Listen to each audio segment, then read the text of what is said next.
हरे कृष्णा। तो हमने अभी तक 8वें अध्याय तक भगवत गीता का श्रवण किया है, चर्चा किया है। अभी हम इसके आगे 9वें अध्याय से स्टार्ट करेंगे। तो 9वां अध्याय जो है, यहाँ भगवान डायरेक्टली भक्ति के बारे में बताएंगे। यहाँ पे कुछ मतलब ऐसा छुपा छुपा है कुछ नहीं है, लेकिन फिर भी इसका नाम है सबसे गुह्य ज्ञान, मोस्ट कॉन्फिडेंशियल नॉलेज। ऐसे तो भगवान कुछ छुपाते नहीं है, सब कुछ खुल के बता देते हैं, लेकिन फिर भी सब कुछ छुपा हुआ है। तो इस तरह का ज्ञान है। इस चैप्टर का नाम ही है परम गुह्य ज्ञान। परम गुह्य ज्ञान इस चैप्टर का नाम है। इस अध्याय में भगवान जो है सबसे कॉन्फिडेंशियल है, सबसे इम्पोर्टेंट जो ज्ञान है वो अर्जुन को देने वाले हैं। तो ये चैप्टर आगे का, ये बोल सकते हैं जो 4 चैप्टर रहेंगे, 9, 10, 11, 12, ये चारों बहुत ही डायरेक्ट चैप्टर्स हैं। भगवान इसमें कुछ घुमा फिरा के कुछ नहीं बोलते हैं, एकदम डायरेक्ट भक्ति के बारे में बताएंगे इसमें। तो विशेषतः आप अगर देखेंगे तो जो 9वां चैप्टर है और 7वां चैप्टर, 7 चैप्टर एंड 9 चैप्टर, ये दोनों सिमिलर है। जैसे हम स्कूल में भी पढ़ाई करते हैं, तो स्कूल में जब जो 7th स्टैंडर्ड में पढ़ा जाता है उसका सेम वैसा ही 9th स्टैंडर्ड में पढ़ा जाता है, फिर उसी का सेम 11th में पढ़ा जाता है। जब जो हम 8 में पढ़ते हैं उसी का थोड़ा एडवांस वर्जन 10th में होता है, और उसका एडवांस 12th में होता है। तो वैसा ही ये भी है। 7 चैप्टर, ये जो 9 चैप्टर है, ये 7 चैप्टर का ही कॉपी है, 7वें अध्याय का ही कॉपी है ये। लेकिन उसको और विस्तार से बताएंगे भगवान। जैसे आप पीछे जाकर के अगर देखेंगे भी 7वें अध्याय में, तो 7वें अध्याय में जो सबसे पहले 3 श्लोक बोलते हैं भगवान, तो पहले 3 श्लोकों में भगवान बोलते हैं कि सुनो अर्जुन, तत्क्षृणु, तुम सुनो। अगर तुम्हें भगवत भक्ति भगवत ज्ञान प्राप्त करना है तो तुम्हें सुनना पड़ेगा। तो सुनने के ऊपर बहुत ज्यादा स्ट्रेस देते हैं भगवान। और उसी प्रकार जो 9वां अध्याय है, 9 चैप्टर, यहाँ पे भी जो पहले 3 श्लोक हैं, यहाँ भगवान बताएंगे कि सुनने का क्वालिफिकेशन क्या है। तो सबसे पहले भगवान बताते हैं सुनो, और यहाँ के जो पहले 3 श्लोक हैं उसमें बताएंगे कि सुनने का क्वालिफिकेशन क्या है, कौन सुन सकता है, किसको सुनने से फायदा होगा और किसको सुनने से फायदा नहीं होगा। तो ये 3 श्लोक में भगवान इसके बारे में बताएंगे। फिर सिमिलरली जो भगवान के अलग अलग विभूतियों के बारे में बताया जाता है 7वें अध्याय में, तो 9 चैप्टर में भी उसका ही विस्तार है। फिर वहाँ पे आप 7 चैप्टर में आप देखते हैं कि थोड़ा सा देवता पूजा, देवी देवता पूजा के बारे में बताया गया है। फिर ब्रह्म ज्योति, ब्रह्म पूजा के बारे में बताया गया है। तो सेम उसका ही विस्तार ये 9 चैप्टर में भी आता है। तो फिर अंत में भगवान डायरेक्टली 9.26 से 34 एकदम पूरा शुद्ध भक्ति के बारे में बड़े विस्तार से समझाते हैं। तो अभी जो है, अभी के जो चैप्टर्स हैं 9 से लेकर 12, ये बहुत धीरे धीरे धीरे जाने वाला है। तो आप लोग देखिए, जो भक्ति करना चाहता है वो पेशेंस से रनआउट तो होगा ही नहीं। तो आप लोग ध्यान रखिएगा कि जो चैप्टर्स हैं, अगर हम धीरे धीरे नहीं जाएंगे तो हमें भक्ति के बारे में कुछ पता चलेगा भी नहीं। और विशेष करके यही 4 चैप्टर्स में प्रभुपाद ने बहुत अच्छे अच्छे पर्पस लिखे हैं, बहुत डिटेल में सारा पर्पस लिखा है और बहुत सुंदर तरीके से समझाया है। तो जैसे भी आज भी मुझे लगता नहीं हम 2 श्लोक से ज़्यादा आगे जा पाएंगे, क्योंकि इतने सारे कॉन्सेप्ट प्रभुपाद बताते हैं कि उसको कवर करना। ऐसे तो 9.2 एक ऐसा श्लोक है, उसमें प्रभुपाद जी ने जितना चीज़ बताए हैं, खाली उसके ऊपर ही 3-4 घंटे का क्लास लिया जा सकता है। लेकिन फिर भी क्योंकि हम एक सीरीज में चल रहे हैं, तो हम जितना हो सके शॉर्ट में अच्छे से बताएंगे। तो अभी हम स्टार्ट करते हैं 9 चैप्टर। जैसा कि आपने 8 चैप्टर में भगवान ने कंक्लूड किया था कि वेदेषु यज्ञेषु तपसु चैव दानेषु यत् पुण्य यत् पुण्य फलम प्रतिष्ठम अत्येति तत्सर्वम इदम विदित्वा योगी परम स्थानम उपैति चाद्यम। तो जो भक्ति का मार्ग अपना लेता है उसे हर वो चीज मिल जाती है जो वेद अध्ययन करने से होता है, यज्ञ करने से होता है, तपस्या करने से होता है, दान देने से होता है। वो हर वो चीज एक व्यक्ति को केवल भक्ति करने से ही मिल जाती है। तो यहाँ ये श्लोक में भगवान ने विराम दिया था, 8 चैप्टर।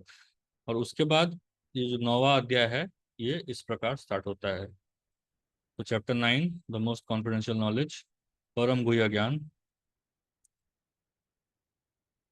9.1, श्री भगवान उवाच इदं तु ते गुह्यतमं प्रवक्ष्यामि अनसूयवे ज्ञानं विज्ञानसहितं यज्ञात्वा मोक्षसे शुभात्।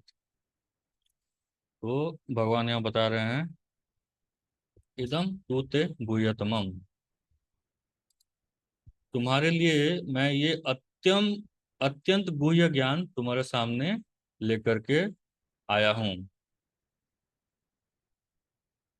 श्री भगवान ने कहा, हे अर्जुन, क्योंकि तुम मुझसे कभी ईर्ष्या नहीं करते, इसलिए मैं तुम्हें यह परम गुह्य ज्ञान तथा अनुभूति बतलाऊंगा, जिसे जानकर तुम संसार के सारे क्लेशों से मुक्त हो जाओगे। तो भगवान ये गारंटी दे रहे हैं कि इस ज्ञान को अगर समझ जाओगे, इस ज्ञान को जान जाएंगे, समझ जाएंगे, तो संसार के सारे क्लेशों से एक व्यक्ति मुक्त हो सकता है। इदम तू ते गुह्यतमम प्रवक्ष्यामि अनुसूयवे, मैं तुम्हारे सामने इसलिए लेकर के आ रहा हूँ क्योंकि तुम अनुसूयवे हो। अनुसूयवे, यहाँ पे एक शब्द आ रहा है अनुसूयवे। अनसूया मतलब, सूया मतलब ईर्ष्या, अनसूया नाम है ना माता का एक, अनुसूया माता।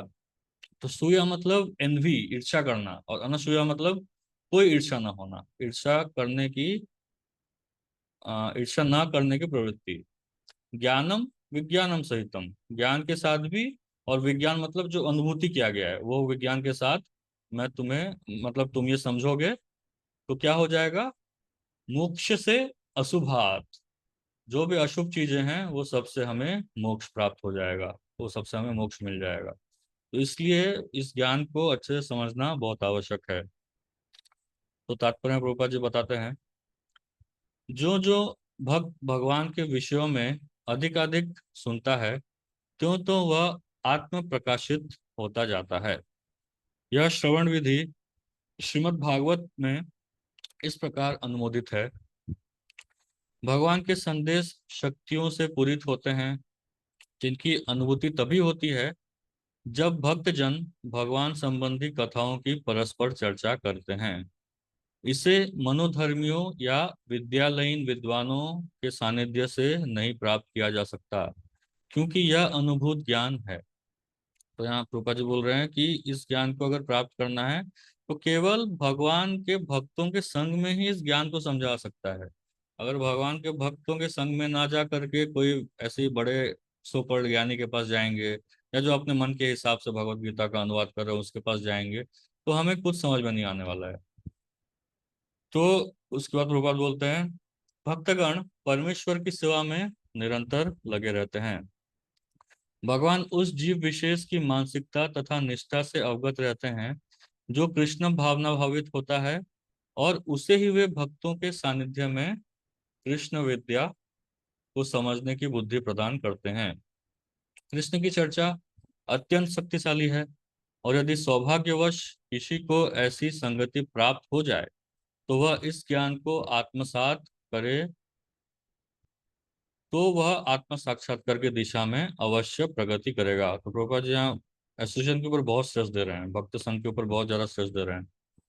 कृष्ण अर्जुन को अपनी अलौकिक सेवा में उच्च से उच्चतर स्तर तक उत्साहित करने के उद्देश्य से इस नवे अध्याय में उसे परम गुह्य बातें बताते हैं, जिन्हें इसके पूर्व उन्होंने अन्य किसी से प्रकट नहीं किया था। भगवत गीता का प्रथम अध्याय शेष ग्रंथ की भूमिका जैसा है। द्वितीय भगवत गीता का प्रथम अध्याय शेष ग्रंथ की भूमिका जैसा है। द्वितीय तथा तृतीय अध्याय में जिस आध्यात्मिक ज्ञान का वर्णन हुआ है वह गुह्य कहा गया है, मतलब सीक्रेट। सातवें तथा आठवें अध्याय में जिन विषयों की विवेचना हुई है वे भक्ति से संबंधित हैं, और कृष्ण भावनामृत पर प्रकाश डालने के कारण गुह्यतर कहे गए हैं। तो जो सेकंड चैप्टर में वो गुह्य है, और जो सेवेंथ और एट चैप्टर में वो गुह्यतर है। किंतु नवे अध्याय में तो अनन्य शुद्ध भक्ति का ही वर्णन हुआ है, फलस्वरूप यह परम गुह्य कहा गया है। तो यह क्यों परम गुह्य है, क्योंकि यहाँ पे अनन्य शुद्ध भक्ति के बारे में भगवान बताएंगे। अन्य मतलब और कोई हेतु नहीं, ये भक्ति के पीछे और कोई हेतु नहीं है, केवल हम शुद्ध भक्ति ही करना चाहते हैं। जिसे कृष्ण का यह परम गुह्य ज्ञान प्राप्त है वह दिव्य पुरुष है, अतः संसार में रहते हुए भी उसे भौतिक क्लेश नहीं सताते। तो हमको अगर भौतिक क्लेश सता रहे हैं तो हमें ये कल्पना से दूर हो जाना चाहिए कि हम दिव्य पुरुष हैं। अगर हमें संसार में क्लेश सता रहे हैं तो हम दिव्य नहीं है। एकदम सिंपल बात है। तो जिससे कृष्ण का परम गुह्य ज्ञान प्राप्त है वही पुरुष दिव्य पुरुष है, वही जो व्यक्ति है वो दिव्य हो सकता है। और उसे संसार में रहते हुए उसे भौतिक क्लेश नहीं सताते हैं। भक्ति रसामृत सिंधु में कहा गया है कि जिसमें भगवान की प्रेमा भक्ति करने की उत्कृष्ट इच्छा होती है, वह भले ही इस जगत में बद्ध अवस्था में रहता हो, किंतु उसे मुक्त मानना चाहिए। देखिए, किसको मुक्त मानना चाहिए? जो भगवान की प्रेमा भक्ति करने की उत्कृष्ट इच्छा होती है, जिसकी जिसकी बहुत ज्यादा इच्छा है भगवान की सेवा करने की, भगवान की भक्ति अच्छे से करने की, और वो कर रहा है, भगवान की सेवा कर रहा है भक्ति, तो ऐसा व्यक्ति उसको मुक्त मानना चाहिए। भले वो बाहरी रूप से दिखाई दे कि वो हमारे जैसे ही चल फिर रहा है, कष्ट कर रहा है, नौकरी जा रहा है, ये सब कर रहा है, लेकिन भगवान की भक्ति में लगा हुआ है, मतलब उसे मुक्त मानना चाहिए। इसी प्रकार भगवत गीता के 10वें अध्याय में हम देखेंगे कि जो भी इस प्रकार लगा रहता है वह मुक्त पुरुष है। तो 10वें अध्याय में फिर आगे नहीं। इस प्रथम श्लोक का विशिष्ट महत्व है। अभी इस श्लोक के बारे में प्रभुपाद जी बताएंगे। अभी प्रभुपाद ने समरी बताया कि सेकंड चैप्टर है, सेवन्थ 8 चैप्टर है, 9 चैप्टर है, क्या डिफरेंस है उसमें। कॉन्फिडेंशियल, मोर कॉन्फिडेंशियल और मोस्ट कॉन्फिडेंशियल। तो इस श्लोक के बारे में भी प्रभुपाद जी थोड़ा सा बताएंगे।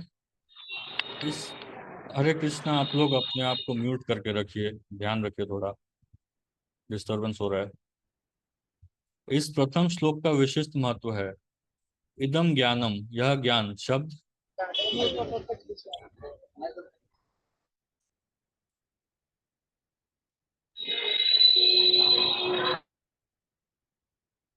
अभी मैं ही आप लोग को अनम्यूट कर सकता हूँ।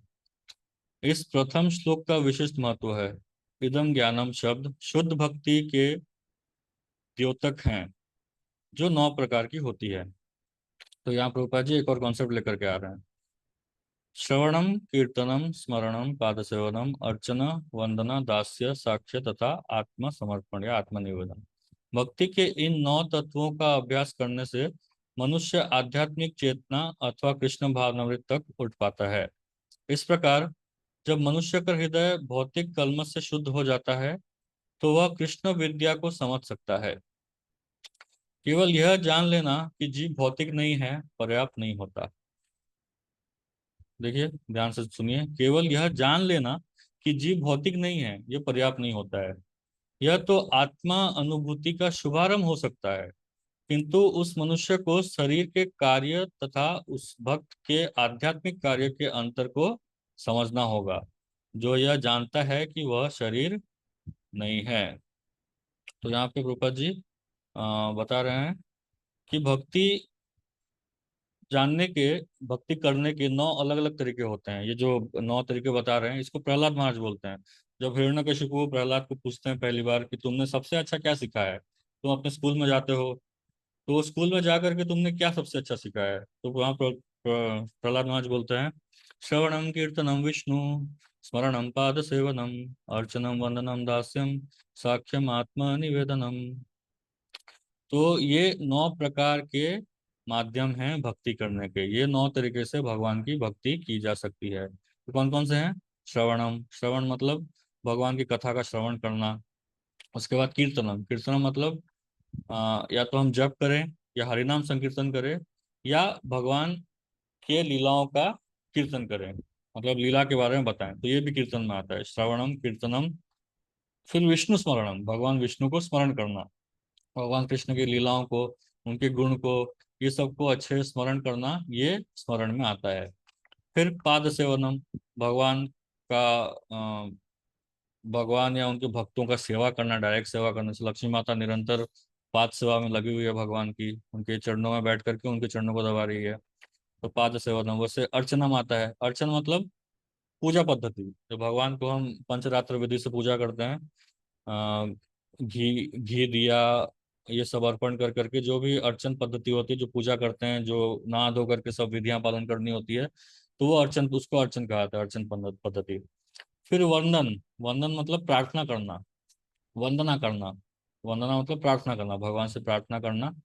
कि हम इतने नीच हैं, आप इतने महान हैं, आप हमें शरण दीजिए, इस तरह से प्रार्थना करना। बहुत सारे अलग अलग प्रार्थना है भक्तों की। फिर दास्य, भगवान का दास बनना। जैसे हनुमान जी भगवान के परम दास हैं, तो हनुमान जी को फॉलो करते हुए दासत्व, हमेशा भगवान या उनके भक्तों का सेवा करते रहना, दासत्व में। उसके बाद साक्षम, जैसे अर्जुन भगवान के सखा थे, सखा भाव में रह करके भगवान की सेवा करना, साक्षम। और अंत में आत्मनिवेदन या आत्मसमर्पण, अपना सब कुछ न्यौछावर कर देना, जो है भगवान आपका है। तो ये 9 अलग अलग तरीके हैं। या तो हम क्रम अनुसार जा सकते हैं, ये सब कर सकते हैं, या फिर भागवत में कहा गया है अगर इसमें से कोई एक भी कोई अच्छे से कर लेता है तो वो भी भगवान की भक्ति प्राप्त कर सकता है। कोई एक भी कोई अच्छे से कर ले, केवल अगर श्रवण करते रहे, जैसे परीक्षित महाराज केवल श्रवण करते करते भगवान का नाम चले गए। कोई केवल कीर्तन करते रहे, तो केवल कोई एक भी कर ले अच्छे से तो वो भी भगवान की भक्ति प्राप्त कर सकता है। और अगर हम सब कर पाए तो बहुत अच्छा है, बहुत ही बढ़िया है। तो कोई एक, केवल एक में ही ध्यान लगा पाना हमारे लिए बहुत मुश्किल है, इसलिए सबको थोड़ा थोड़ा थोड़ा करके अच्छे से टाइम दे करके सब हमें प्रैक्टिस करना चाहिए। तो प्रभुपाद जी आगे बताते हैं कि केवल ये पर्याप्त नहीं है कि हम जान लें कि जीव भौतिक है, ये पर्याप्त नहीं होता है। अबे ये जानना है कि शरीर का आ, कर्तव्य क्या है और आत्मा का कर्तव्य क्या है। ये दोनों का कर्तव्य जान करके उसके हिसाब से हमें आध्यात्मिक कार्य करने हैं। तो प्रभुपाद जी यहाँ यही बताते हैं। फिर 7वें अध्याय में भगवान की ऐश्वर्यमयी शक्ति, उनकी विभिन्न शक्तियां, परा तथा अपरा, तथा इस भौतिक जगत का वर्णन किया जा चुका है। अब 9वें अध्याय में भगवान की महिमा का वर्णन किया जाएगा। तो मैं जैसे बता रहा था कि वही 7 चैप्टर का ये एक्सटेंशन है, उसका एक्सपांडेड रूप है, उसका विस्तृत रूप है ये। इस श्लोक का अनुसूयवे शब्द भी अत्यंत महत्वपूर्ण है। समानतया बड़े से बड़े विद्वान भाष्यकार भी भगवान कृष्ण से ईर्ष्या करते हैं। यहाँ तक कि बहुश्रुत विद्वान भी भगवत गीता के विषय में अशुद्ध व्याख्या करते हैं। क्योंकि वे कृष्ण के प्रति ईर्ष्या रखते हैं, अतः उनकी टीकाएं व्यर्थ होती हैं। केवल कृष्ण भक्तों द्वारा ही की गई टीकाएं ही प्रामाणिक हैं। कोई भी ऐसा व्यक्ति जो कृष्ण के प्रति ईर्ष्यालु है, न तो भगवत गीता की व्याख्या कर सकता है, न पूर्ण ज्ञान प्रदान कर सकता है। जो व्यक्ति कृष्ण को जाने बिना उनके चरित्र की आलोचना करता है वह मूर्ख है। अतः ऐसी टीकाओं से सावधान रहना चाहिए। जो व्यक्ति यह समझते हैं कि कृष्ण भगवान हैं और शुद्ध तथा दिव्य पुरुष हैं, उनके लिए ये अध्याय लाभप्रद है। तो सबसे पहला क्वालिफिकेशन यही है कि हमें अनसूयवे होना पड़ेगा। हमें अगर ईर्ष्या होगी तो हम भगवान की वाणी को, भगवान की बातों को नहीं समझ पाएंगे। तो प्रभुपाद जैसे बता रहे हैं कि ईर्ष्यालु लोग होते हैं वो भी भगवत गीता पे टीका करते रहते हैं, कृष्ण भगवान से ईर्ष्या करते हैं। वो बोलते हैं कि कैसे उनकी इतनी सारी पत्नियां थी, कैसे इतने गोपियों के साथ घूमते रहते थे। तो जो इस तरह से बात करते हैं, ऐसे ईर्ष्यालु व्यक्ति अगर कुछ बोले भी तो वो हमें कुछ लाभप्रद नहीं होगा। जिस प्रकार एक दूध रखा हुआ है, दूध का बर्तन रखा हुआ है, तो दूध में तो बहुत सारे गुण होते हैं, बहुत लाभकारी होता है, दूध से हमें बहुत लाभ मिलता है। लेकिन दूध में अगर आकर के एक सांप, एक जहरीला सांप उस दूध को चख ले तो क्या वो दूध पीने लायक बच जाता है? उस दूध को और हम छू भी नहीं सकते हैं। तो इसलिए ऐसे चीजों से, ऐसे व्याख्याओं से हमें दूर रहना चाहिए जो हमें भगवान की भक्ति से दूर ले जा रहे हैं, जो भगवान के भक्त स्वयं नहीं है। ऐसे ऐसे टीकाकारों से हमें दूर रहना चाहिए। तो अभी आप लोग अगर कुछ क्वेश्चन होगा तो आप लोग हैंड रेस करना या चैट में बताना, क्योंकि मैंने फिलहाल तो म्यूट किया सबको। तो अभी नेक्स्ट श्लोका में जाते हैं, 9.2। तो ये 3 श्लोक में भगवान क्वालिफिकेशंस बताएंगे कि कौन सुन सकता है, कौन सुनने से और नॉलेज कैसा है उसके बारे में बताएंगे। नेक्स्ट श्लोक आता है 9.2। राजविद्या राजगुह्यम पवित्रम इदम उत्तमम प्रत्यक्षावगमम धर्म्यम सुसुखम कर्तुम अव्ययम। तो ये ज्ञान कैसा है? ये ज्ञान सभी विद्याओं का राजा है, जो समस्त रहस्यों में सर्वाधिक गोपनीय है। यह परम शुद्ध है, और चूंकि यह आत्मा की प्रत्यक्ष अनुभूति कराने वाला है, अतः यह धर्म का सिद्धांत है। यह अविनाशी है और अत्यंत सुखपूर्वक संपन्न किया जाता है। तो भक्ति जो है सुसुखम है, इसको सुख पूर्वक किया जाता है। कोई दुखी होकर के भक्ति कर रहा है मतलब भक्ति नहीं कर रहा है। भगवान बता रहे हैं कि अविनाशी है जो ज्ञान है, ये भगवत ज्ञान जो है, विशेष करके जो भगवान की भक्ति जो है, वो अविनाशी और सुसुखम है, अत्यंत सुखपूर्वक है। तो सुखी हो करके इस भक्ति को, भक्ति मार्ग को किया जाता है, तभी जा करके इस भक्ति का हमें प्रॉपर लाभ मिलेगा। तो अ,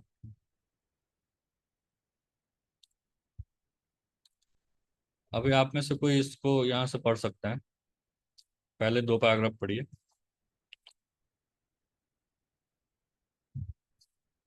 हरे कृष्णा, जो भी पढ़ना चाहते हैं अनम्यूट करके पढ़ सकते हैं।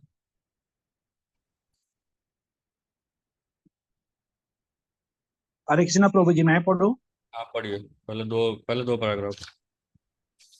पैराग्राफ में मेरे को यही दिख रहा है, तात्पर्य जो दिख रहा है। हाँ पढ़िए पढ़िए। हाँ, तो तात्पर्य जो यह है, श्री भगवत गीता का ये अध्याय विद्याओं का राजा है, अर्थात राजविद्या कहलाया जाता है।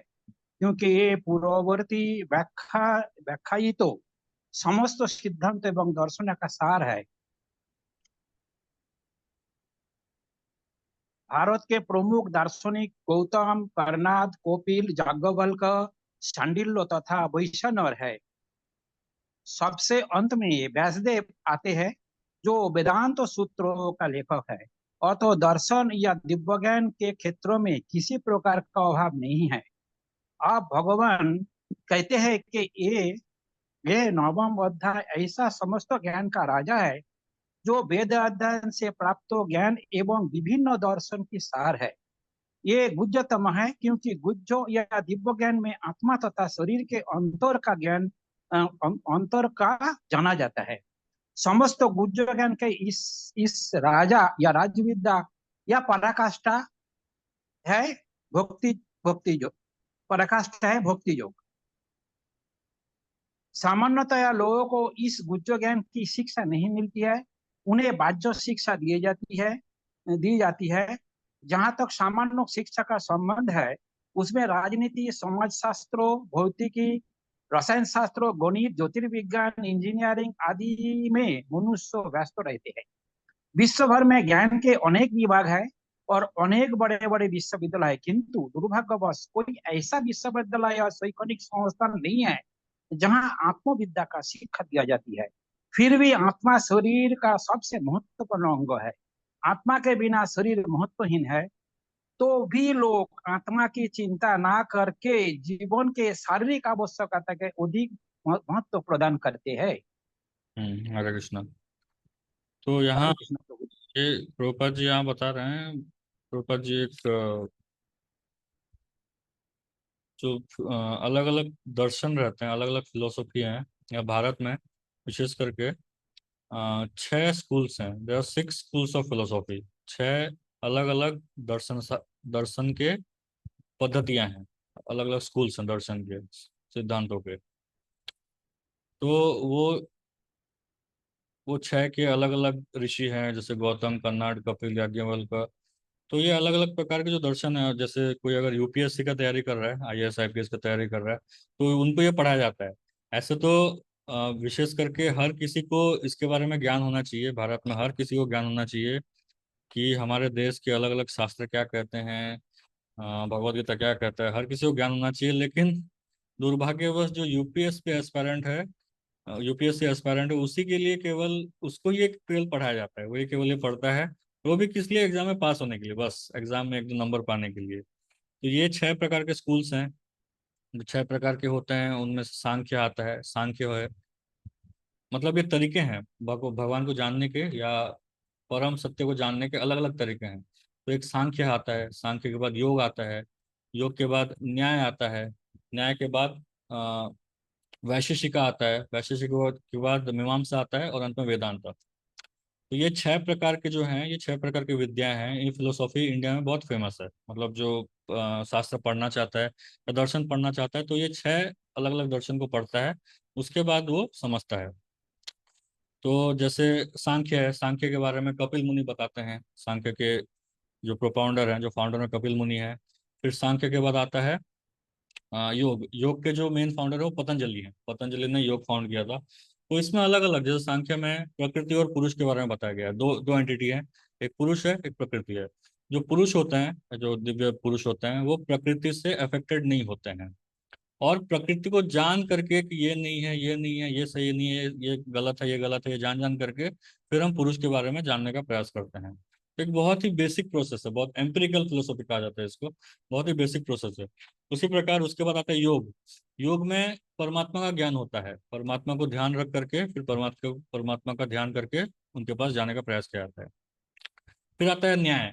न्याय तो आपको शब्द से पता चल रहा होगा उसका अर्थ। न्याय मतलब लॉजिक, लॉजिक से ये सही है ये गलत है। इसमें अलग अलग तरह के प्रमाण होते हैं, प्रत्यक्ष प्रमाण, अनुमान प्रमाण, फिर शब्द प्रमाण, फिर ऐतिह्य प्रमाण। इस तरह के प्रमाण को लेकर के सही गलत को एस्टेब्लिश किया जाता है। उसके बाद आता है वैशेषिका।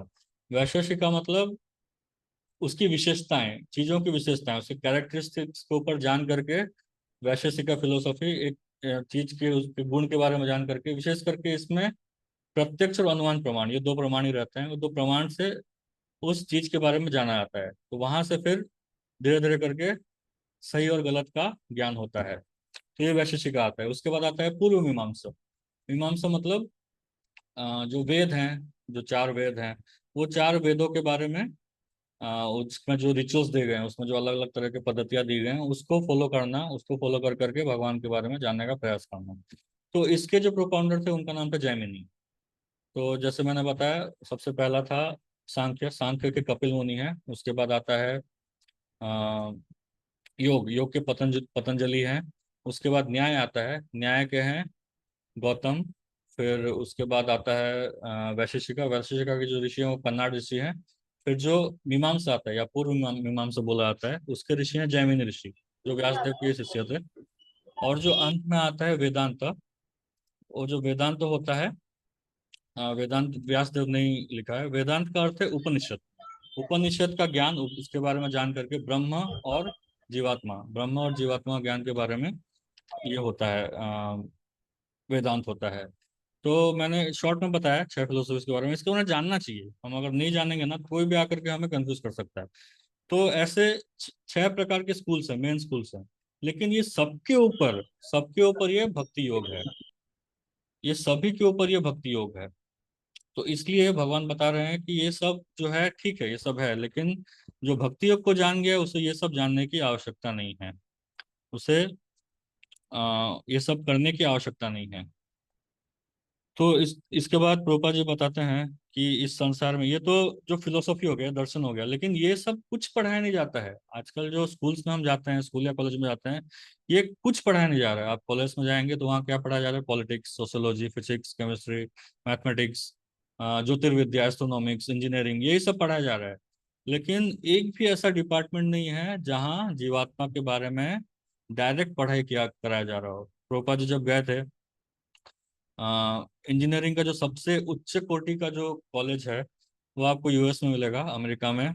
एमआईटी में है, मैसाचुसेट्स इंस्टीट्यूट ऑफ टेक्नोलॉजी। तो वहाँ प्रोपा जी गए थे। वहाँ प्रोपा जी ने एक लेक्चर दिया था। तो प्रोपा ने देखा कि हर तरह के डिपार्टमेंट्स हैं, सब तरह, जो जो सोच सकते हैं, नहीं सोच सकते हैं, हर तरह का डिपार्टमेंट मौजूद है वहाँ पे। तो प्रोपाद वहाँ गए, जाते ही प्रोपाद ने पहला क्वेश्चन पूछा, पूरे बड़े ऑडियंस को सबसे पहला क्वेश्चन पूछा, there are so many departments in this college, where is the department which determines the difference between a dead man and a living man? तो यहाँ इतने सारे डिपार्टमेंट, इतने सारे विभाग हैं, वो विभाग कहाँ है जहाँ एक मृत पुरुष और जीवित पुरुष के बीच का डिफरेंस समझा जाता है? ऐसा कहाँ है? प्रभुपाद ने डायरेक्ट क्वेश्चन किया था, तो सारे लोगों के पास कुछ आंसर नहीं था वहां पे। तो ऐसा कोई नहीं है आज के टाइम में, कोई स्कूल नहीं है जो पढ़ा रहा है कि आत्मज्ञान क्या है। तो बस केवल भौतिकवादी चीजों में ही डूबे हुए हैं सब, उसी के बारे में सब पढ़ाया जा रहा है केवल। तो अ, तो ये कॉन्सेप्ट हो गया, ये फिलोसफी कर रहे हैं, प्रभुपाद जी बता रहे हैं। अभी जो नेक्स्ट है, नेक्स्ट जो दो पैराग्राफ है वो कोई और पढ़ सकते हैं। भगवद गीता में द्वितीय अध्याय, यहाँ से कोई दूसरे पढ़ सकते हैं। यहाँ एक दूसरा कॉन्सेप्ट आएगा। हरे कृष्णा, कोई पढ़िए।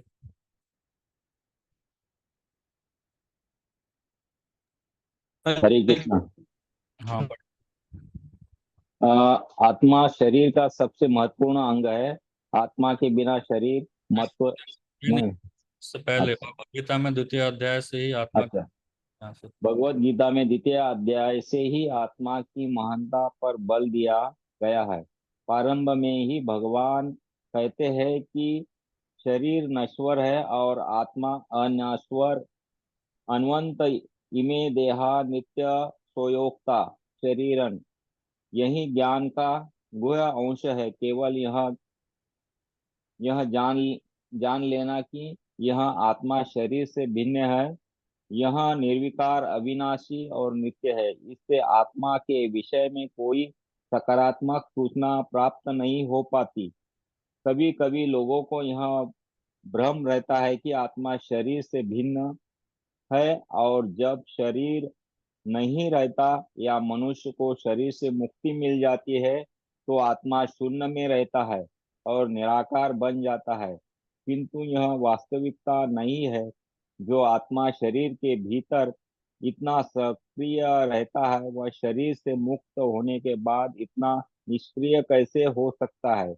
यह सदैव सक्रिय रहता है। यदि यह शाश्वत है तो यह शाश्वत सक्रिय रहता है, और वैकुंठ लोक में इसके कार्यकलाप अध्यात्म ज्ञान के गुहतम अंश है। अंत आत्मा के कार्यों को यहाँ पर समस्त ज्ञान का राजा, समस्त ज्ञान का गुहतम अंश कहा गया है। यह ज्ञान समस्त कार्यों का शुद्धतम रूप है। जैसा कि वैदिक साहित्य में बताया गया है, पद्म पुराण में मनुष्य के पाप कर्मों का विश्लेषण किया गया है और दिखाया गया है कि ये पापों के फल है। जो लोग सकाम कर्मों में लगे हुए हैं वे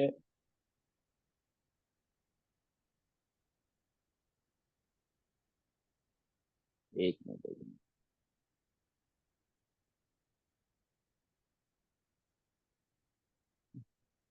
बड़ी ऊपर से बड़ी।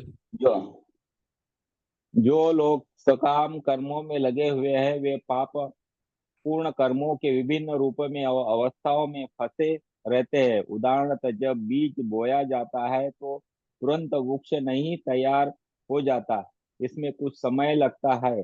पहले एक छोटा सा अंकुर रहता है, फिर वह वृक्ष का रूप धारण करता है। तब इसमें फूल आते हैं, फल लगते हैं, और तब बीज बोने वाले व्यक्ति फूल तथा फल का उपयोग उपभोग कर सकते हैं। इसी प्रकार जब कोई मनुष्य पाप कर्म करना है तो बीज की ही भांति इसके भी फल मिलने में समय लगता है। इसमें भी कई अवस्थाएं होती है।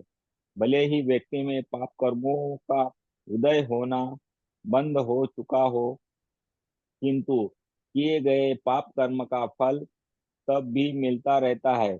कुछ पाप तब भी बीज रूप में बचे रहते हैं। कुछ फलीभूत हो चुके होते हैं जिन्हें हम दुख तथा वेदना के रूप में अनुभव करते हैं। जैसा कि 7वें अध्याय में। बस बस बस यहाँ तो। तो यहाँ इसमें देखिए, यहाँ पर ऊपर जी एक नया कॉन्सेप्ट सिखा रहे हैं। जैसे पाप के बारे में बता रहे हैं कि हम, कई बार होता है कि हम कुछ करते नहीं है, फिर भी हाँ हमारे ऊपर कुछ ना कुछ कष्ट आ जाता है। हमने कुछ गलती किया भी नहीं है, फिर भी हमारे ऊपर हमारे जीवन में कुछ ना कुछ कष्ट आ जाता है, तो हम समझ नहीं पाते हैं कि कहाँ से आ रहा है। हमने सब अच्छा कार्य किया था, ये किधर से आ रहा है। तो वही प्रभुपाद जी एक एग्जाम्पल, बहुत सुंदर एग्जाम्पल दे रहे हैं कि जैसा एक पेड़ या पेड़ लगाया जाता है तो उसमें बीज बोया जाता है।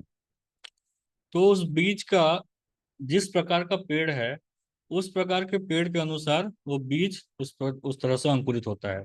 जैसे एक मूंग का बीज हो गया, चने का बीज हो गया, तो तुरंत अंकुरित हो जाता है वो। जैसे ही हम पानी में डालेंगे, पानी में डालकर निकालेंगे, तुरंत वो अंकुरित हो जाता है, उसमें तुरंत से प्राण आ जाता है।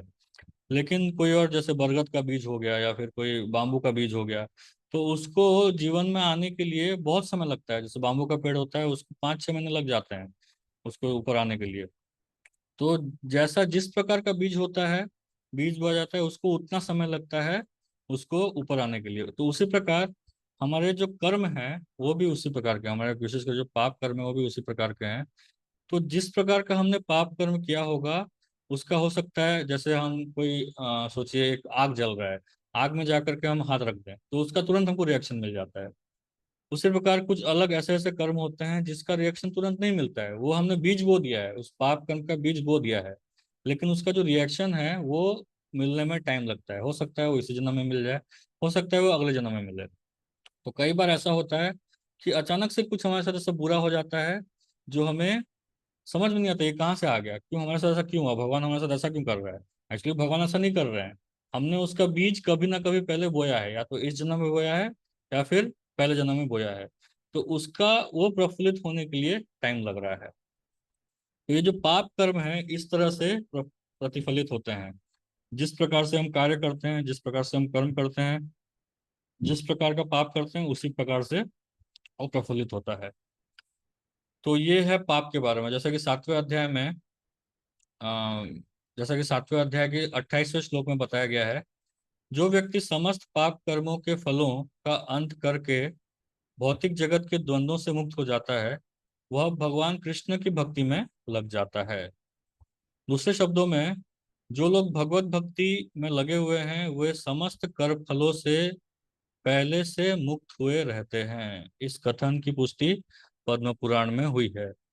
तो देखिए प्रभुपाद जी क्लियर बता रहे हैं, अगर हम भक्ति में ठीक से लग नहीं पा रहे हैं, इसका मतलब हमारा जो पूर्व कर्म है, जो पाप कर्म है, उसका कर्म फल प्रतिफलित नहीं हुआ है, तभी हम ठीक से भक्ति में लग नहीं पा रहे हैं। जो व्यक्ति, हम देखते हैं कुछ लोग होते हैं आकर के सालों साल रहते हैं, भक्ति में रहते हैं, इस्कॉन में आकर सालों साल रह जाते हैं, लेकिन वही एक माला दो माला कर रहे हैं, मंदिर नहीं आ रहे हैं, कभी साल में एक बार मंदिर आएंगे, कभी कुछ हो गया तो थोड़ा आ जाएंगे, ऐसे चेहरा दिखा देंगे। सालों साल से आ रहे हैं लेकिन फिर भी भक्ति कर नहीं पा रहे हैं। ऐसे देखने में बहुत अच्छे लोग हैं, देखने में बड़े संस्कारी लोग दिखते हैं, लेकिन फिर भी वो भक्ति को अच्छे से पकड़ नहीं पा रहे हैं, क्योंकि उनका वो पाप कर्म जो है वो अभी तक प्रफुल्लित नहीं, सॉरी प्रफुल्लित बोल रहा हूँ, प्रतिफलित नहीं हुआ है। वो जो पाप कर्म है वो बाहर आया नहीं है अभी तक, जो उन्होंने उन्होंने किया था उसका वो बीज अभी तक ठीक से निकला नहीं है, फलीभूत नहीं हुआ है।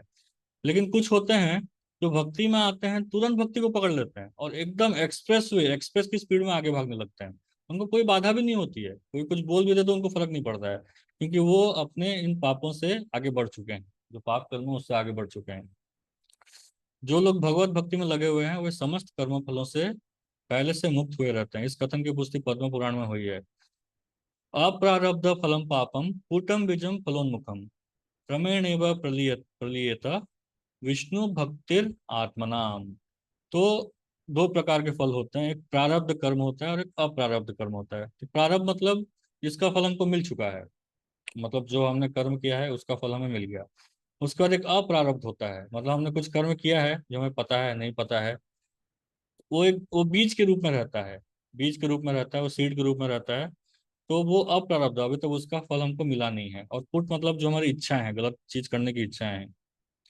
तो प्रारब्ध हो या अप्रारब्ध हो, जो लोग भगवत भक्ति में रत सॉरी जो लोग भगवत भक्ति में रत हैं, उनके सारे पाप कर्म चाहे फलीभूत हो चुके हों, सामान्य हो या बीज रूप में हो, क्रमशः नष्ट हो जाते हैं। तो भक्ति में लगे रहने से ही, एक तो जो भक्ति में अच्छे से लगा हुआ है उसका सब पाप कर्म नष्ट हो चुका है, और दूसरा चीज क्या है, उसको नष्ट करने का तरीका क्या है, निरंतर भक्ति में लग जाना। अगर कोई जो व्यक्ति निरंतर भगवत गति में लगा हुआ है तो सारे उसके जो पाप कर्म है धीरे धीरे धीरे सब कुछ नष्ट होने जाते हैं, क्रमशः धीरे धीरे सब कुछ नष्ट होते जाते हैं। अतः भक्ति की शुद्धिकारिणी शक्ति अत्यंत प्रबल है और पवित्रम उत्तमम अर्थात विशुद्धतम कहलाती है। उत्तम का तात्पर्य दिव्य होता है। तम का अर्थ यह भौतिक जगत या अंधकार है, और उत्तम का अर्थ भौतिक कार्यों से परे परे हुआ। भक्ति में कार्यों को कभी भी भौतिक नहीं मानना चाहिए। यद्यपि कभी कभी ऐसा प्रतीत होता है कि भक्त भी सामान्य जनों की भांति रत रहता है। जो व्यक्ति भक्ति से अवगत होता है वही जान सकता है कि भक्ति में कार्य भौतिक नहीं होते, वे आध्यात्मिक होते हैं और प्रकृति के गुणों से सर्वदा अदूषित होते हैं।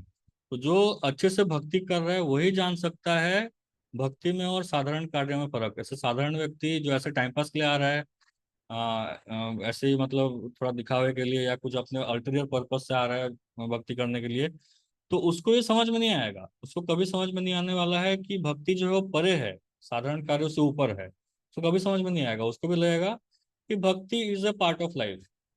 लेकिन जो भक्ति कर रहा है वो उसको लगेगा कि भक्ति इज लाइफ, भक्ति is not a part of life. भक्ति हमारे बस जीवन का हिस्सा नहीं है, भक्ति ही हमारा जीवन है। उसको ये समझ में आएगा कि हमें भक्ति ही करना है।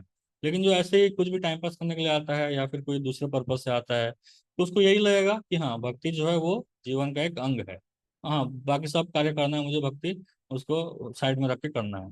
लेकिन जो अच्छे से समझ गया है ये भक्ति के बारे में, भगवान के बारे में अच्छे से समझ गया है, वो ये समझ जाता है कि भक्ति को आगे रख करके ही मुझे बाकी सारे कार्य करने हैं। तो सबसे आगे भक्ति है, बाकी सब उसके अधीन है।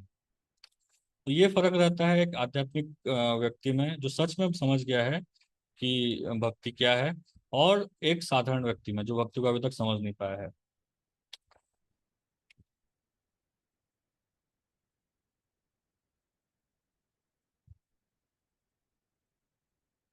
हाँ यहाँ से और कोई पढ़ सकते हैं ये पैराग्राफ। हरे कृष्णा प्रभु जी। हाँ पढ़िए, थोड़ी माता जी। कहा जाता है कि भक्ति की संपन्नता इतनी पूर्ण होती है कि उसके फलों का प्रत्यक्ष अनुभव किया जा सकता है। हमने अनुभव किया है कि जो व्यक्ति कृष्ण के पवित्र नाम हरे कृष्ण कृष्ण कृष्ण हरे हरे, हरे राम राम राम हरे हरे का कीर्तन करता है, उसे जप करते समय कुछ दिव्य आनंद का अनुभव होता है और वह तुरंत ही समस्त भौतिक लमश से शुद्ध हो जाता है। ऐसा सचमुच दिखाई पड़ता है। यही नहीं, यदि कोई श्रवण करने में ही नहीं अपितु भक्ति के कार्यों के संदेशों को प्रचारित करने में भी लगा रहता है या कृष्ण भावनामृत के प्रचार कार्यों में सहायता करता है, तो उसे क्रमशः आध्यात्मिक उन्नति का अनुभव होता रहता है। आध्यात्मिक जीवन की यह प्रगति किसी पूर्व शिक्षा या योग्यता पर निर्भर नहीं करती। यह विधि स्वयं इतनी शुद्ध है कि इसमें लगे रहने से मनुष्य शुद्ध बन जाता है। वेदांत सूत्र में भी इसका वर्णन प्रकाशस्य कर्मण्यभ्यासत् के रूप में हुआ है, जिसका अर्थ ये है कि भक्ति इतनी समर्थ है कि भक्ति कार्यों में रत होने मात्र से बिना किसी संदेह के प्रकाश प्राप्त हो जाता है। इसका उदाहरण नारद जी के पूर्व जन्म में देखा जा सकता है, जो पहले दासी के पुत्र थे। वे न तो शिक्षित थे न राजकुल में उत्पन्न हुए थे, किंतु जब उनकी माता भक्तों की सेवा करती थी, नारद भी सेवा करते थे और कभी कभी माता की अनुपस्थिति में भक्तों की सेवा स्वयं करते थे। नारद स्वयं कहते हैं, उच्छिष्ट लेपानु मोदितो द्विजय सकृतम भुजे तदा पार्श्व की क्लीबस्य एवं प्रवृत्तस्य विशुद्ध चेतस्य सधर्म एवात्मरुचिः प्रजायते। श्रीमद् भागवत के इस श्लोक में नारद जी अपने शिष्य व्यासदेव से अपने पूर्व जन्म का वर्णन करते। वे कहते हैं कि पूर्व जन्म में बाल्यकाल में वे चातुर्मास में शुद्ध भक्तों भागवतों की सेवा किया करते थे, जिससे उन्हें उनकी संगति प्राप्त हुई। कभी कभी वे ऋषि अपनी थालियों में उच्छिष्ट भोजन छोड़ देते और यह बालक थालियां धोते समय उच्छिष्ट भोजन को चाखना चाहता था। अंत उसने उन ऋषियों से अनुमति मांगी और जब उन्होंने अनुमति दे दी तो बालक नारद उस विशिष्ट भोजन को खाता था। फलस्वरूप वह अपने समस्त पाप कर्मों से मुक्त हो गया। जो वह उच्छिष्ट खाता रहा तो वह ऋषियों के समान शुद्ध हृदय बनता गया। चूंकि वे महाभागवत भगवान की भक्ति का आस्वाद श्रवण तथा कीर्तन द्वारा करते थे। अंत नारद ने भी क्रमशः वैसे रुचि विकसित कर ली। नारद आगे कहते हैं, बस बस ठीक है। तो यहाँ हरे कृष्ण, तो यहाँ पे प्रभुपाद जी बता रहे हैं कि भक्ति करने का क्वालिफिकेशन क्या है। तो प्रभुपाद जी पहले बताते हैं कि हमने स्वयं, प्रभुपाद अपना अनुभूति बताते हैं कि हमने ये जो रिजल्ट है, इसका जो परिणाम है, हमने स्वयं अपनी आंखों से देखा है कि कोई अगर हरे कृष्ण महामंत्र का जप करता है, जो भी निरंतर भगवान के नामों का जप करता है, वो बिना कोई अपराध के अगर जप करता है, तो उससे बहुत अत्यंत आनंद की अनुभूति होती है और वो बहुत जल्दी ही उसके भौतिक कल्मश खत्म हो जाते हैं और तुरंत भगवान की भक्ति में लग जाता है। तो बिना अपराध के कोई और भगवान की का नाम जप करता है ना, तो बहुत आसानी से वो भगवान की भक्ति में लग जाता है। तो फिर प्रभुपाद जी बोलते हैं केवल सुनने जप करने से नहीं, अगर कोई प्रचार में भी लग जाता है तो प्रचार में लगने से भी, जैसे कोई अगर बुक डिस्ट्रीब्यूशन करता है, विशेष करके आप में से अगर किसी ने बुक डिस्ट्रीब्यूशन किया होगा, पुस्तक वितरण, तो आपने देखा होगा कि एक अलग प्रकार की आनंद की अनुभूति होती है जब हम किसी के सामने जा करके उसको कन्विंस करते हैं एक पुस्तक लेने के लिए। तो जब वो पुस्तक ले लेता है उसके बाद ऐसी आनंद की अनुभूति होती है ना, उसको डिस्क्राइब कर पाना बहुत मुश्किल है। तो ये प्रोसेस ऐसा है, ये इसका इसका जो परसेप्शन है ना, जिसने अनुभव किया है वही वही अनुभव कर सकता है, वही बता सकता है। इसको बोल के बता पाना बहुत मुश्किल है कि हाँ ऐसा करने से ऐसा होगा। इसकी अनुभूति अलग है, ये पर्सनल रिलेशन है, भगवान के साथ हमारा पर्सनल रिलेशन है। तो सबको अलग अलग प्रकार का एक बहुत ही अद्भुत अनुभव होता है ये करने से। तो किसी भी प्रकार से कुछ भी मिशनरी एक्टिविटी में लग जाए, थोड़ा सा प्रचार करने लग जाए, तो उसमें वो भगवान की भक्ति में बहुत आगे बढ़ जाता है। उसके लिए कोई आगे का पुराना कोई एजुकेशन नहीं चाहिए, या कोई बड़ा साधु हो, या कोई बड़ा पढ़ा लिखा व्यक्ति हो, या फिर कोई बड़ा वेद शास्त्र जानने वाला हो। तो ऐसा कोई जरूरत नहीं है। तो उसका उदाहरण प्रभुपाद जी नारद मुनि का देते हैं।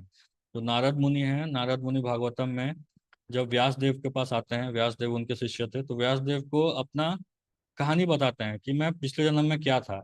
नारद मुनि बताते हैं कि मैं पिछले जन्म में एक सुधरानी का पुत्र था, मतलब मेड सर्वेंट जो अलग अलग जगह जाती थी, काम करती थी। तो मैं कहाँ से जन्म हुआ था, कौन मेरा पिता था, उसके बारे में कुछ पता नहीं, उस कुछ पता नहीं था मुझे।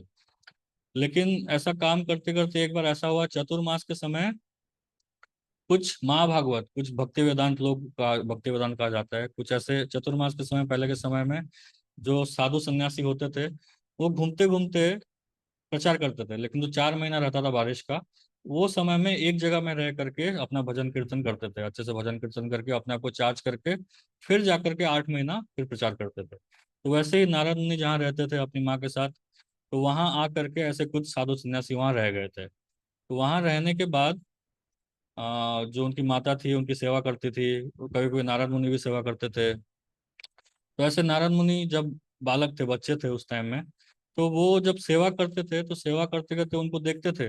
वो जो सन्यासी लोग थे, साधु महात्मा लोग थे, वो बताते, वो भगवान के लीलाओं का चर्चा करते थे।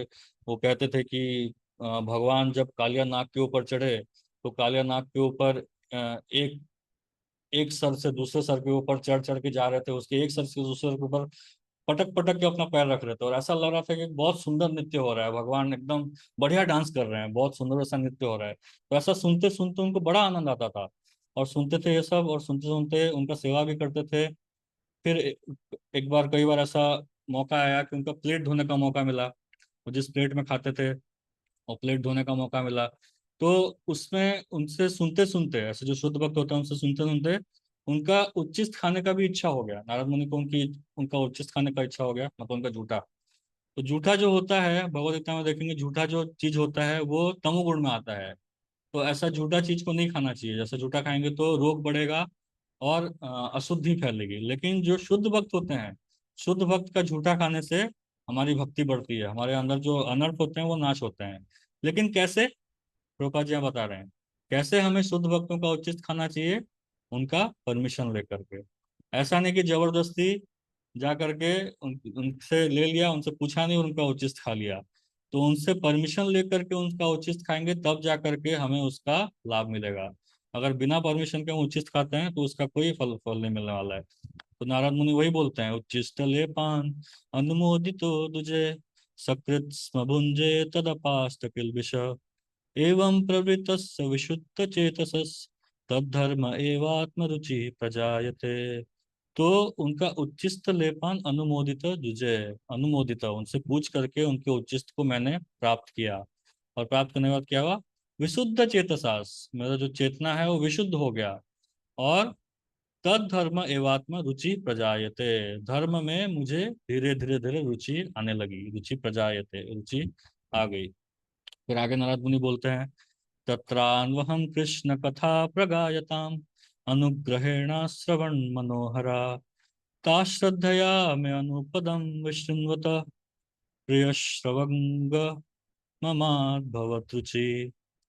तो नारद मुनि कहते हैं, ऋषियों की संगति करने से नारद में भगवान की महिमा के श्रवण तथा कीर्तन की रुचि उत्पन्न हो गई।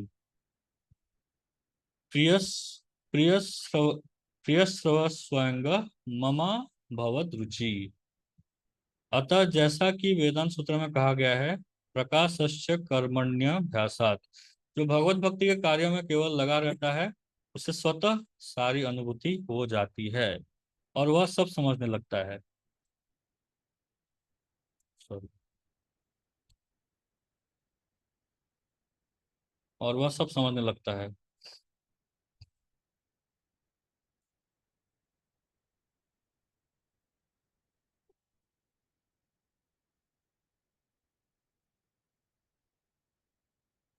इसी का नाम प्रत्यक्ष या प्रत्यक्ष अनुभूति है।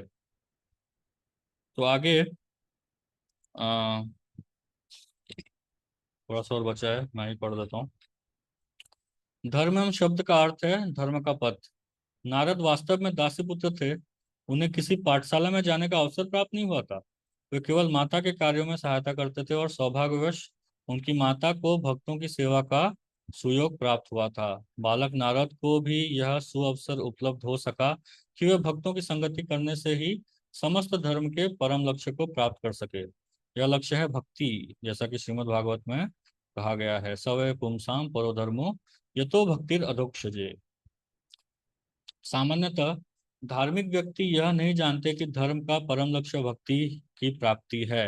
जैसा कि हम पहले ही 8वें अध्याय के अंतिम श्लोक की व्याख्या करते हुए कह चुके हैं, वेदेषु यज्ञेषु तपस्सु चैव। सामान्यतया आत्म साक्षात्कार के लिए वैदिक ज्ञान आवश्यक है, किंतु यहाँ पर नारद ना तो किसी गुरु के पास पाठशाला में गए थे, न ही उन्हें वैदिक नियमों की शिक्षा मिली थी, तो भी उन्हें वैदिक अध्ययन के सर्वोच्च फल प्राप्त हो सके। यह विधि इतनी सशक्त है कि धार्मिक कृत्य किए बिना ही मनुष्य सिद्धि पद को प्राप्त होता है। यह कैसे संभव होता है? इसकी भी पुष्टि वैदिक साहित्य में मिलती है। आचार्यवान पुरुषो वेद, महान आचार्यों के संसर्ग में रहकर मनुष्य आत्म साक्षात्कार के लिए आवश्यक समस्त ज्ञान से अवगत हो जाता है, भले ही वह अशिक्षित हो या उसने वेदों का अध्ययन ना किया हो। तो शुद्ध भक्तों की सेवा करना कितना आवश्यक है, कितना जरूरी है। अगर भगवान की भक्ति समझनी है तो इससे हम बच नहीं सकते। शुद्ध भक्तों की सेवा, उनके कहे हुए रास्ते पर चलना, वो हमें करना ही पड़ेगा, नहीं तो हम भगवान की भक्ति प्राप्त नहीं कर सकते। ये बहुत ही आसान तरीका है भगवान की भक्ति प्राप्त करने की। भक्ति योग अत्यंत सुखकर है। तो जो बताया गया था इस श्लोक में, सुसुखम कर तुम अभियान, मतलब सुख के साथ किया जाता है। भक्ति योग अत्यंत सुखकर होता है। ऐसा क्यों? क्योंकि भक्ति में श्रवणम कीर्तनम विष्णु रहता है, जिससे मनुष्य भगवान की महिमा के कीर्तन को सुन सकता है या प्रामाणिक आचार्यों द्वारा दिए गए दिव्य ज्ञान के दार्शनिक भाषण सुन सकता है। मनुष्य केवल बैठे रहकर सीख सकता है, ईश्वर को अर्पित अच्छे स्वादिष्ट भोजन का उच्छिष्ट खा सकता है। प्रत्येक दशा में भक्ति सुखमय है। बस केवल बैठे रहिए, सुनते रहिए, प्रसाद खाते रहिए और थोड़ा मंदिर में आके नाचते रहिए, तो ऐसा सुखमय कार्य करते करते हमें भक्ति मिल जाएगी। प्रत्येक दशा में भक्ति सुखमय है। मनुष्य गरीबी की हालत में भी भक्ति कर सकता है। भगवान कहते हैं, पत्रम पुष्पम फलम तोयम। वे भक्त से हर प्रकार की भेंट लेने को तैयार रहते हैं, चाहे पत्र हो, तुलसी, फूल, पुष्प हो, फल हो या थोड़ा सा जल। जो कुछ भी संसार के किसी भी कोने में उपलब्ध हो या किसी व्यक्ति द्वारा उसकी सामाजिक स्थिति पर विचार किए बिना अर्पित किए जाने पर भगवान को वह स्वीकार है, यदि उसे प्रेम पूर्वक चढ़ाया जाए तब। इतिहास में ऐसे अनेक उदाहरण प्राप्त हैं। भगवान के चरण कमलों पर चढ़े तुलसी दल या आस्वादन करके भगवान के चरण कमलों पर चढ़े तुलसी दल का आस्वादन करके सनत कुमार जैसे मुनि महान भक्त बन गए। अतः भक्ति योग अति उत्तम है और इसे प्रसन्न मुद्रा में संपन्न किया जा सकता है, दुखी होकर नहीं। भगवान को तो वह प्रेम प्रिय है जिससे उन्हें वस्तुएं अर्पित की जाती है।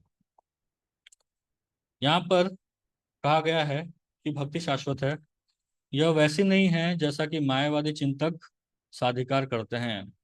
यद्यपि वे कभी कभी भक्ति करते हैं, किंतु ये मायावादियों के बारे में बताया जा रहा है, यद्यपि वे कभी कभी भक्ति करते हैं किंतु उनकी यह भावना रहती है कि जब तक मुक्ति न मिल जाए तब तक उन्हें भक्ति करते रहना चाहिए, किंतु अंत में जब वे मुक्त हो जाएंगे तो ईश्वर से उनका तादात्म्य हो जाएगा, मतलब वो ईश्वर में लीन हो जाएंगे, भक्ति खत्म हो जाएगी, मुक्ति मिल जाएगी और हम भगवान में लीन हो जाएंगे। इस प्रकार की अस्थाई, सीमित, स्वार्थमय भक्ति शुद्ध भक्ति नहीं मानी जा सकती।